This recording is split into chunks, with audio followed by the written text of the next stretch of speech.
All right, Shalom. First and foremost, I want to give all praises, honor, and glory unto Yahweh, Bahashim, Yahweh Shai, Bahashim Rachakwadash, and double honors unto the apostles and the elders of Great Millstone, and peace and blessings to all you Wakim out there who pushing His word with all truth and sincerity, and as well as to all you believers out there who believing on the gospel. And it's the brother Kwara Abad from the GMS Houston County. And real briefly, I want to go into a fairly quick lesson. I still had the job, but want to, as the Apostle Ramlab often say, strike while the iron hot. So this should be, Lord willing, something quick, but edifying. But what I was meditating on is that if we truly believe we're at the end, right, which people say the end of the world, the end of an age, and we understand it to be the end of Esau, Edom, the so-called white man world, right? This the end of this current life that we live. When everything about to change, and it's about to be the beginning of an Israelite rulership. But more so for us, seeing times about to get hard. Jobs about to be lost. No matter you're a good employee, it's about to be layoffs. Times gonna get even harder. Things that we once loved. Put our all into. You got some brothers who into cars, right? Some brothers who into shoes and clothes, Some brothers who into whatever it may be, family, whatever it may be. These things of the world, material things, right? But out of all that, the point is that I want to touch on this lesson is that if you truly, right, believe that we at the end of the world, then it shouldn't be hard to let this world go. Again, if we truly believe that this is the end, then it shouldn't be hard to let this world go, man. Again, the Lord been having the apostles and elders, push to us, preach and tell us what? The seriousness of the matter. The seriousness of the times that we coming into. So we should already have these things on our mind. Knowing we're about to lose certain things, knowing the world will eventually come after us and hate us. Right? Not as far as when it's time to let certain things go. It's like it too. I'm outside and the wind blowing. Hold on, let me try to let's see if this will work. Okay, we should be good. But again, it's a lot. It's impromptu. Just want to roll through the spirit. But again, we shouldn't get to the point to where when reality kick in and Jacob's trouble is close to beginning than it is now, right? When the dollar start collapsing and we ain't got no way to buy food or go to the store since we ain't got the MOTB, right?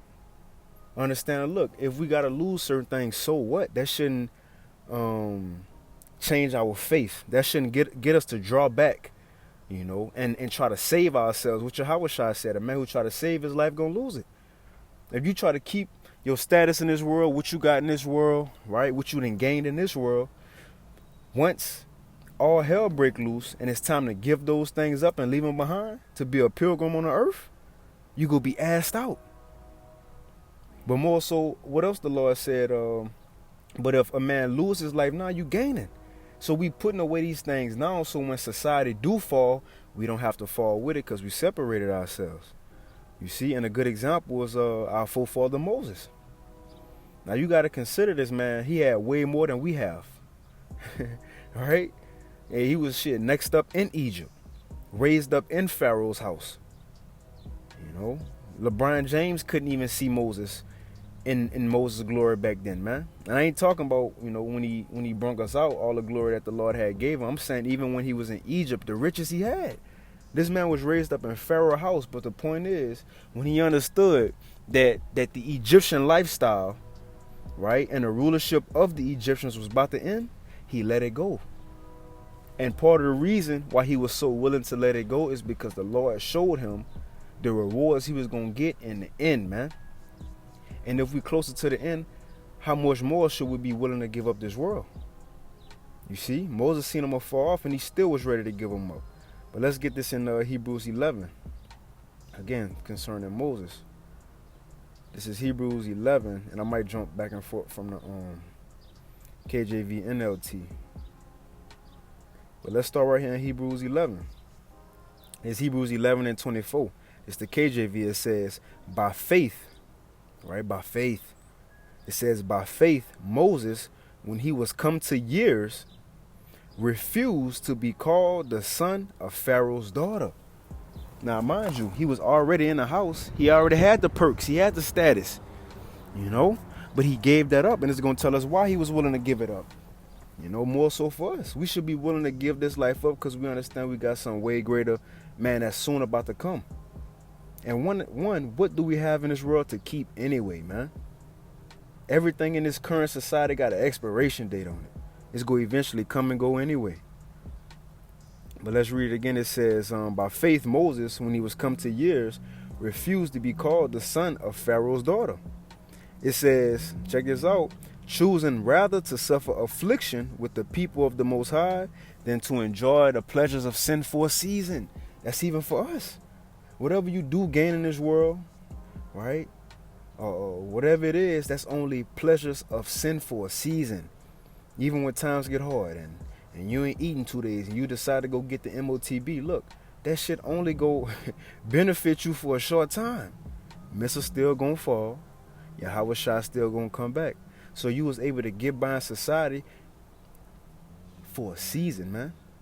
So the point is, it's really not even worth it to hold on to.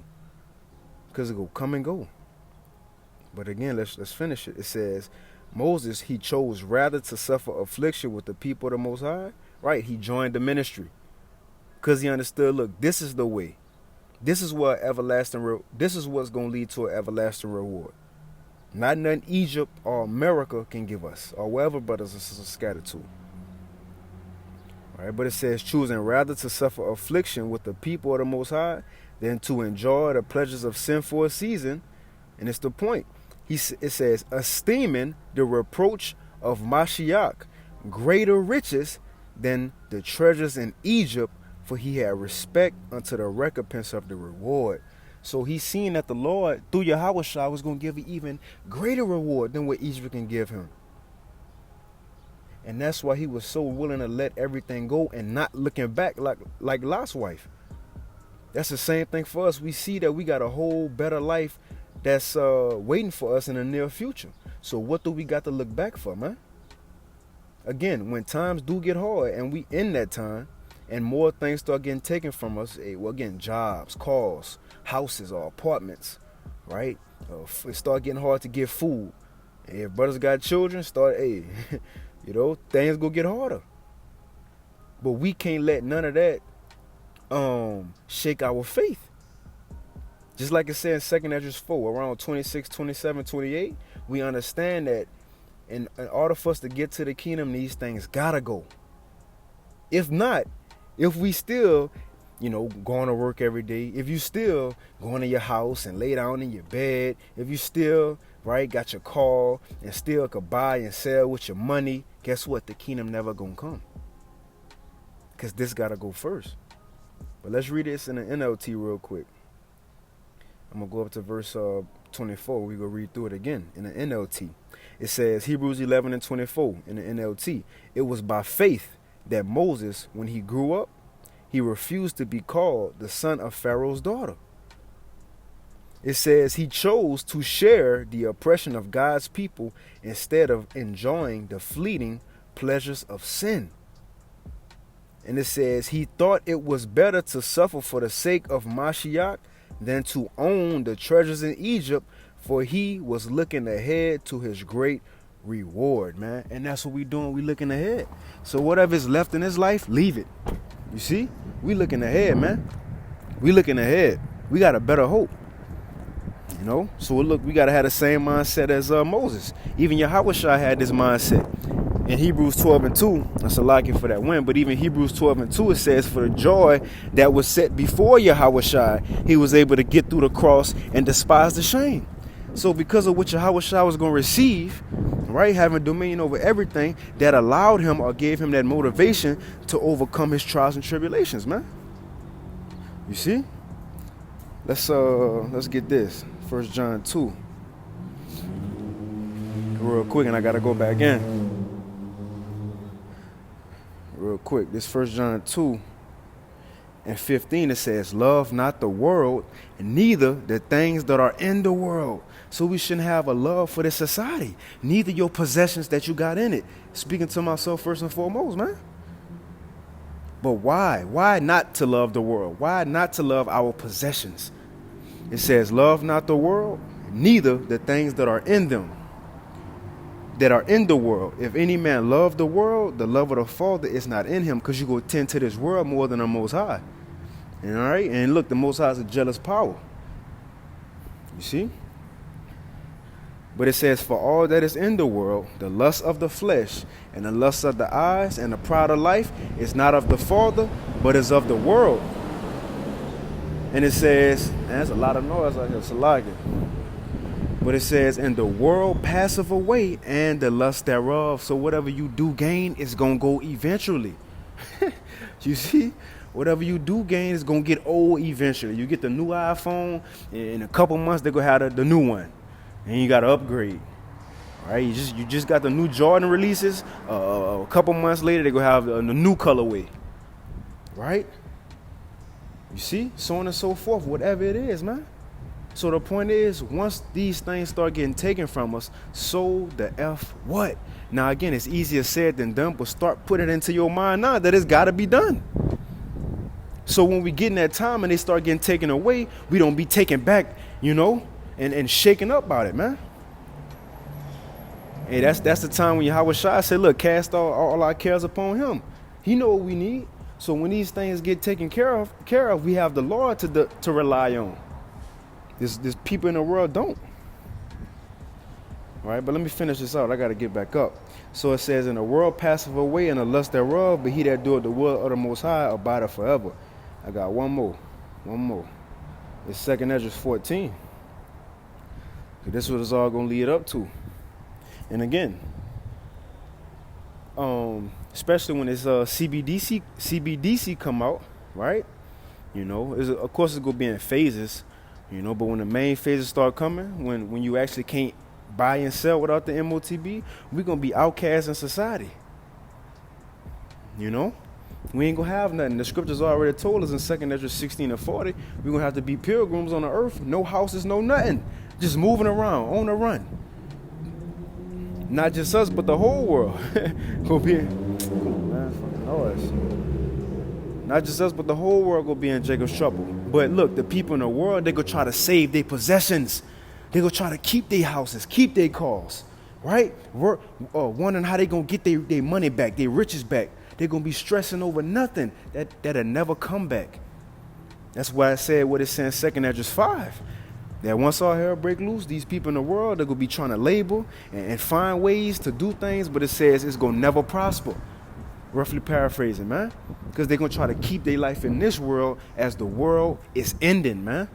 Not so for us, though. We got to be ready to let this shit go. Because I know I'm ready to stop working, paying bills, stressing, a car note and all that bullshit, and all change, and problems with the cars and shit, all that, man. Fuck.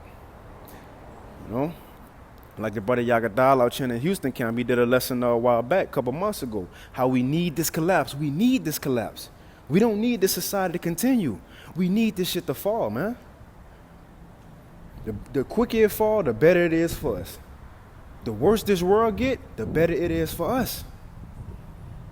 Once we start losing things, the better it is for us. Because now once we start losing things, the Lord will come in on our behalf. You see? But let's finish this. 2 Ezra 14 real quick. And verse 13. It says, now therefore set thine house in order, right? Get our spirits right. Get our mind right. Make sure we prepared. And not just us ourselves, but if we have a wife, family, get their mind right too.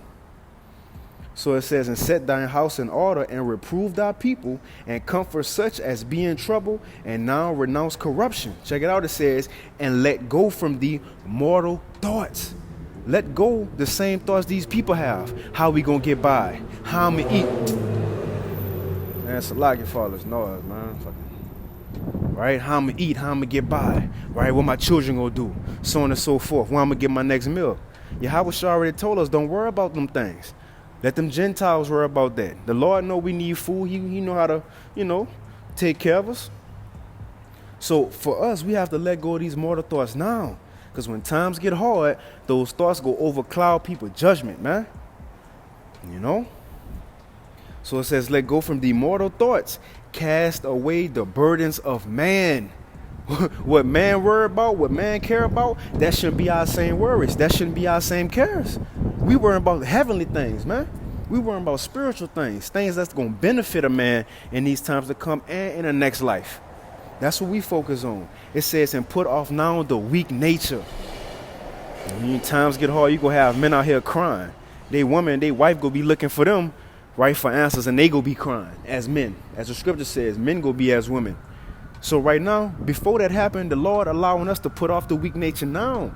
He's making us hard now, right? Putting us through trials and tribulation now so we can be made hard and prepared mentally. You see? I'm interested to see what this says in the GNT version, but I gotta get back up. So it says, let go from the mortal thoughts. Cast, 2 Ezra 14 and 14. Let go from the mortal thoughts and cast away the burdens of men, and put off now the weak nature, and set aside the thoughts that are most heavy unto thee, and haste thee to flee from these times. So we should want to hurry up and get out of this place, man. That all this do happen. All right? Because look, we ain't going to be the only ones suffering, losing stuff. This world going to be losing too, but the benefit we have is the Lord on our side. The one who bringing all these plagues, that's the same one we expect to protect us through these plagues, man. It says, for yet greater evils than thou hast seen happen shall be done hereafter.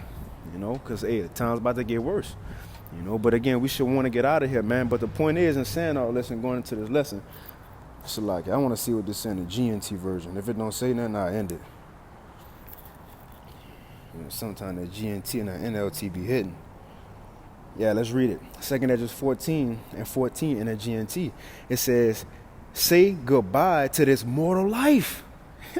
Put earthly cares away from you. Throw down your human burdens and lay aside your weak human nature. And put all your anxieties aside and get ready to leave this world quickly. Come on, man.